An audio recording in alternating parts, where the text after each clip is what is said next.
தேவனே நான் உமதண்டையில் இன்னும் நெருங்கி சேர்வதே என் நாவல் பூமியில்.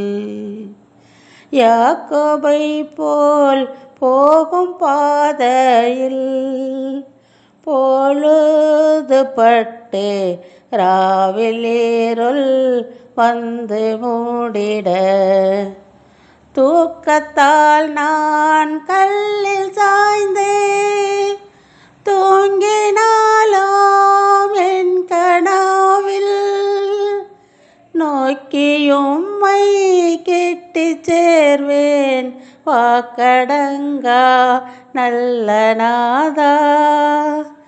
தேவனே நான் உமதண்டையில் இன்னும் நெருங்கி சேர்வதே என் ஆவல் பூமியில். Download ShareChat.